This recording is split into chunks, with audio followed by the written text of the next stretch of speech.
What's up, everybody? Rick and Anna here, and we have a special announcement. We're going to do a Q&A. Yes, we've passed the 1000 subscriber milestone. Yay!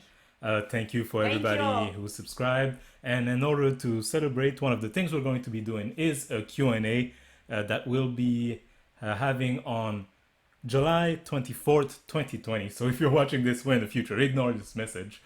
And so we're asking you guys to ask your questions in the comment section below. Right down there below this video. Ask your question. So whatever you want to ask, whether it's personal question about me, Anna, the both of us, or about the bucket list, ask away, and we will pick some of them to answer in our Q&A again. That will happen on July 24th, 2020.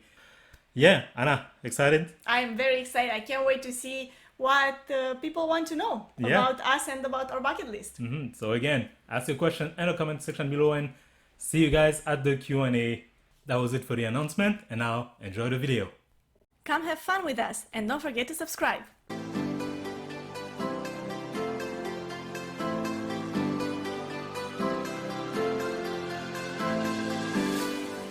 What's up, everybody? I'm Rick. And I'm Anna. And Anna, another Wednesday, another Naruto video for us. Naruto. But this time it's not going to be a reaction. This time we already watched it. Yes, we already watched it because it was a few filler episodes that we've watched and we're going to discuss. Yeah. Well, mainly I'm going to ask you about it because I've Ask seen me. them before, and so it's your brain that I want to pick. Because Anna, this is your first time watching You Naruto. wanna pick my brain? Yeah. No. It's gonna stay in there, don't worry. It's not gonna hurt. So yeah, this is your first time watching Naruto. Yeah. Not my first time, this is my second time. And watching Naruto, of course, is part of our bucket list goal to finish 101 anime. Naruto Shippuden 101. is 101. anime number one on that list. And so in order to do that, we've been reacting to Naruto. Last time we reacted to episode 101, which was the one where Kakashi reveals what's under his mask. Yeah, that's it. Yeah, it was That's it. another mask. Yeah, what did you think of that episode? I mean, I really want to see what's under his mask now. I Yeah. never thought about it, I swear. I never thought about it, but now that they had that episode, I have to know. Like, they put it in my brain, in my head, you know? Yeah, Yeah. it was a funny episode. Yeah, it was also a filler, but we didn't group it with this It's group a of kind of a fillers. different story. It's yeah. a different thing, yeah. And also, I thought it was funny, so we reacted to it. But yeah, today we're going to be doing review slash discussion on episode 102 to 106, which is a filler arc. And then starting with 107, we're going to be reacting once again. But let's get to the matter at hand, Anna. Yes. So, episode 102 to 106, also known as End of the Escort Mission Arc. The title of the arc is pretty self-explanatory. Once you've watched it, you know what it's about. But here's the plot nonetheless. Oh, by the way, spoiler. Oh, yeah, I mean, of course. Land of the Escort Mission spams episode 102 to 106, in which Naruto, Sasuke, and Sakura go to the Land of Tea to help Idate Morino win a race. Yeah. This is a vague synopsis. First thing I want to talk to you about is, even though this is fillers, you've been wanting a lot of return to the group dynamic. Yeah. The three of them, The like, three of them together Sakura, Sasuke, and Naruto together. doing missions. Here, Kakashi is not there, but it's still the three of them. Were you satisfied? Were you happy with that? Yeah, I was pretty happy, I have to say. Even if I feel like the balance of where each one of them should be at, you know, in like their training, their strength, their capabilities, they don't really feel right. Mm. I feel like Sasuke just keeps taking steps back when really he shouldn't. But then you mentioned that this is actually a filler, so it makes sense that at the end they'd have to be in the same position where they were when the filler started, which is Sasuke still being hurt and, you know. Yeah, well, we'll get to how the filler represents different power scale, because that's always an issue I feel with fillers, is if you use them to give you an idea of how powerful characters are, or what technique they know, or how powerful some techniques are, you're gonna get confused. Yeah, It, I suppose. it's better to just like ignore it in that sense and just take the story. Yeah. But nonetheless, I was still happy to see the three of them together. I have to say, it's more like it gave me a taste, you know? Like, I still want to see more of them, of Sakura and Sasuke, in terms of, like, their stories, you know? Yeah. Like, I want to see more of their characters, you know? Not just... I mean, I'm happy that they were there. That's good enough for now, but I hope that, like, going on, we'll get even more of their stories. And Kakashi wasn't there also. Yeah, Did you exactly. miss him? Oh yeah, I did. Yeah. Apart from the Team 7 stuff, let's talk about the arc itself. Did you enjoy it?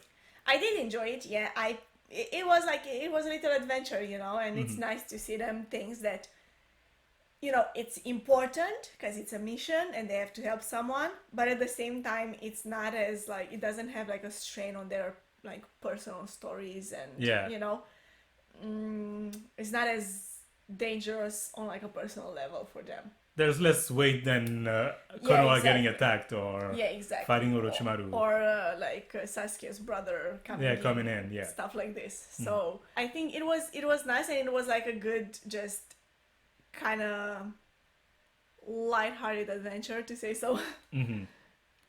So the light-hearted adventure introduced one central character to the storyline, the guy who races Idate.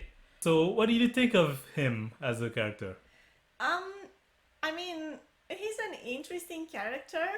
I have to say, story-wise, and again, I understand why he can't like go back, because it's a filler. You can like bring in new characters into because they revealed that actually he's the brother of Ibiki Morino, the one who did the first tuning exam test.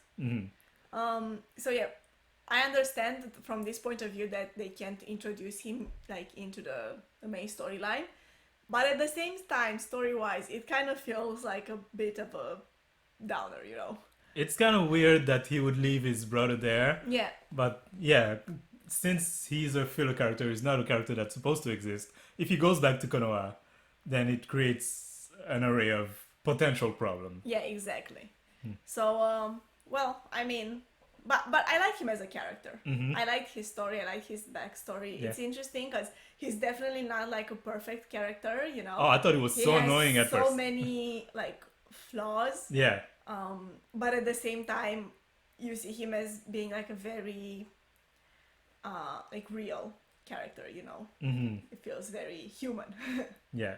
And so Idate must win this race in order to decide who's going to get to control the village in which they live. It's a fight between two families, and every 4 years they do this race, and then the winner...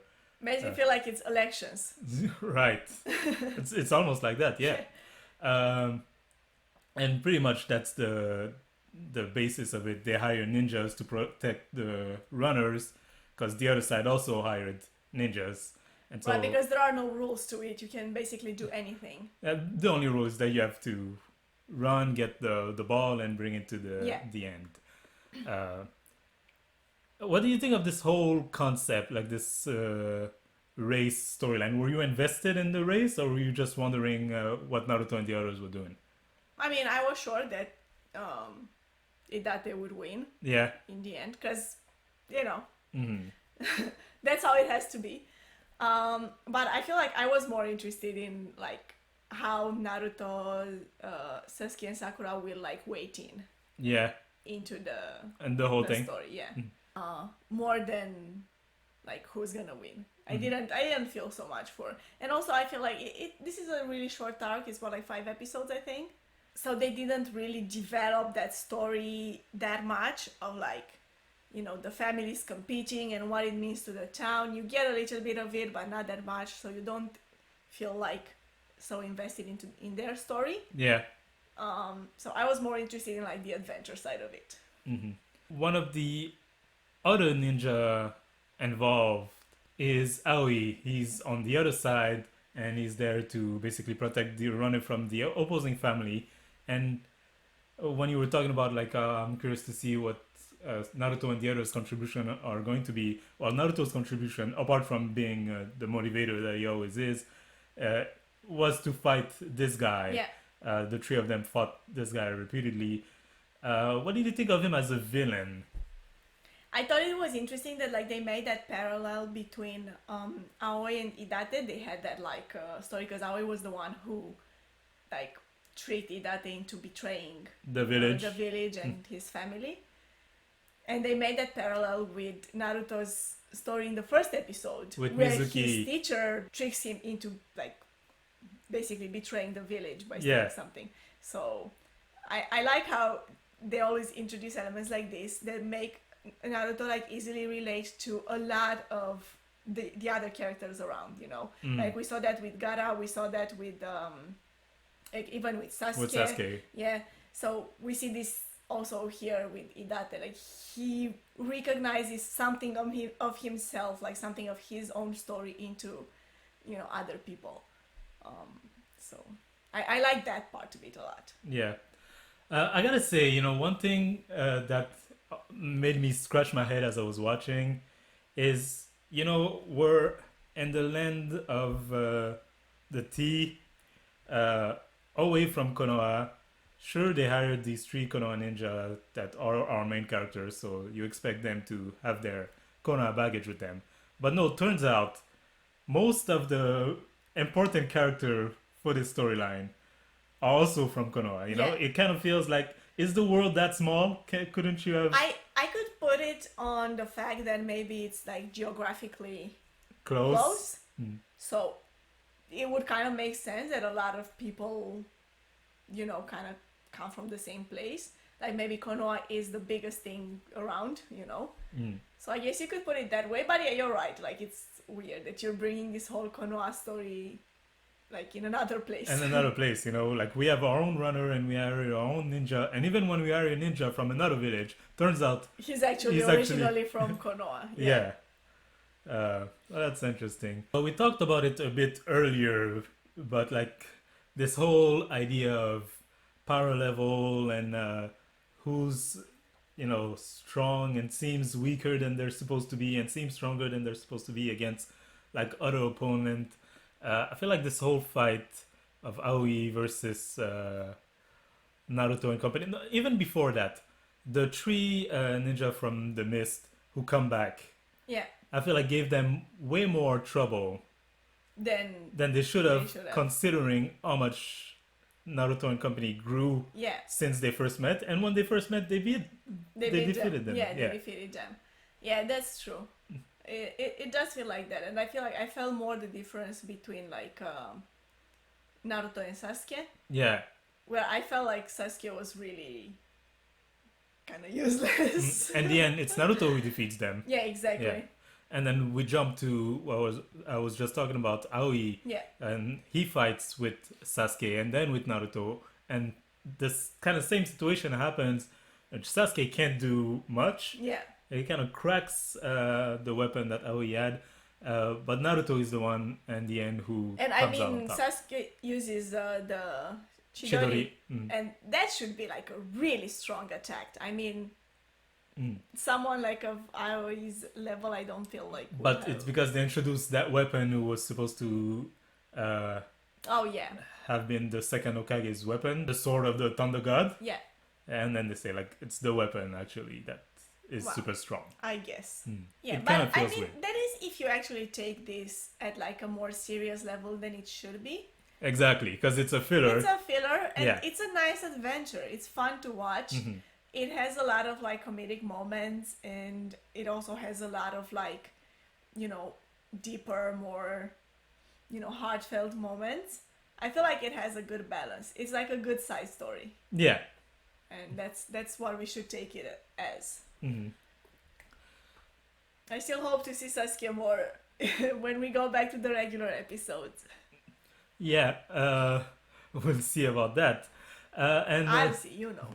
one element that I definitely enjoy is the callback to Ibiki as a teacher for the Chunin exam before. But he was doing the same type of exam but with a twist. Yeah. And I like the twist that he put there on his question, you know, because the point was that you don't betray your comrade, so you were supposed to uh, give up. That was the Yeah. right answer, as opposed to Naruto, where the right answer was to not give up. you know. Yeah. But I feel like regardless of what the right answer is, the point is always that you have to keep in mind that you're not by yourself. To learn the lesson, yeah. To learn the lesson that whatever you do, you have to keep in mind the well-being of your team also. Yeah. Because in Naruto's case, in his test, there was also A component of component of the that, others will be yeah. affected exactly. by what you're doing. Yeah. But yeah, any last word on this filler arc? I mean, I had a lot of fun watching it. Yeah, it was as I enjoyable. said, yeah. Mm. And I like that we see a little bit of like different scenery too. I didn't mention that, but I actually like that. I was curious to see like how the islands were and all of that. You know, yeah. the course that they were supposed to run. We didn't talk about that, but I actually liked it very much. It was fun. And like we said, you know, a lot of time fillers, they end up where they should have already began. Yeah. So Sasuke is hurt again. So Sasuke is hurt. Sakura He's also is, salty about upset. He's also salty about Naruto having been the one Yeah. to have gotten attention. If you Yeah. remember, Itachi was after Naruto Yeah. when he came to the village, not after Sasuke. Right. Exactly. And it was after Naruto also defeated Gaara when Sasuke couldn't, you know. So Yeah. we're kind of back in the same. Like in the same state of mind yeah. of the characters. Mhm. And we'll see where all of that lead in the future when we react to more Naruto episodes. This was not a reaction, but the next videos are going to be reactions. So yeah, we're gonna be back to our regular reactions. yeah. So come back next Wednesday for that. And if you like this video, hit the like button. Subscribe to this channel if you're not subscribed already. Hit the notification bell to be notified whenever our next video drop. Comment in the comment section below. Have you watched this filler arc? If so, what did you think of it? And don't forget, this channel is not just about reacting or talking about anime. This is a bucket list channel in which me and Anna try to realize the goals and dreams that are on our bucket list. And so if you are interested by any of those, go watch the videos. They're varied. They go from traveling, self-growth, entertainment, anything in between. So many different things. Yes, actually the whole list will be part of the outro. So take a look at that. And don't forget that if you have a goal for yourself or a dream that you want to realize, take that first step.